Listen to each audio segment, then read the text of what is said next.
এক হাদি থেকে লক্ষ হাদি জন্ম নিবে ইনশাল্লাহ। কি বলো? যত যাবে রক্ত হাদিরা হবে শক্ত, তোমরা হবে শক্ত ইনশাল্লাহ। আমরা খুবই দুঃখজনক, আমরা বাংলাদেশে তোমরা যারা জেনজিরা 2000 জেনজি জীবন দিয়েছে আমার দেশকে সুন্দর করার জন্য।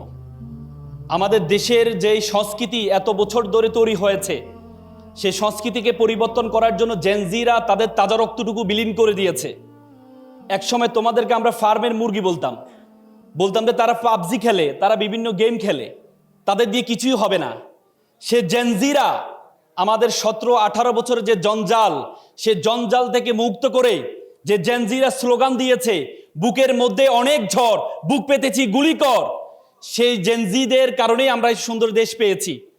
কিন্তু আমরা এখন দেখতে পেয়েছি গতকাল তফসিল ঘোষণা হয়েছে যে নতুন ভবিষ্যৎ, তোমাদের সামনে যে ভবিষ্যৎ, যে বাংলাদেশের স্বপ্ন তোমরা দেখেছো, সেই স্বপ্নে বড় ধরনের আঘাত হয়েছে। আমরা মনে করি এক হাদি থেকে লক্ষ হাদি জন্ম নিবে ইনশাল্লাহ। কি বলো? যত যাবে রক্ত হাদিরা হবে শক্ত, তোমরা হবে শক্ত ইনশাল্লাহ। আমরা খুবই দুঃখজনক, আমাদের রাজনীতি একসময়, আসলে রাজনীতি আমি সবসময় বলি, রাজনীতি আমাদের জেনজিদের জন্য না, জেনজিদের জন্য না। একসময় রাজনীতি করতে হচ্ছে যারা অভিজাত বংশের, তারা রাজনীতি করত।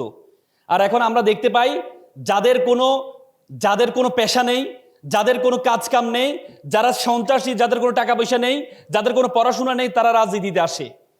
কিন্তু তোমরা যারা জেনজিরা, তোমরা সামনে আসছো রাজনীতিকে পরিবর্তন করার জন্য। আমি ওই দিন একটা হাদিস পড়ে খুব অবাক হলাম।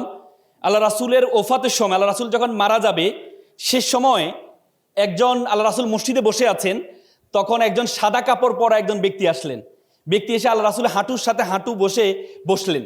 বসে আল্লাহ রাসূলকে জিজ্ঞেস করলেন, আচ্ছা কিয়ামত কখন হবে? আল্লাহ রাসূল বলছে, আমি জানি না। তখন যিনি বসে আছেন তিনি বলল, আমিও, যিনি প্রশ্ন করেছেন তিনিও জানে না। তারপরে প্রশ্ন করেছে যে কিয়ামতের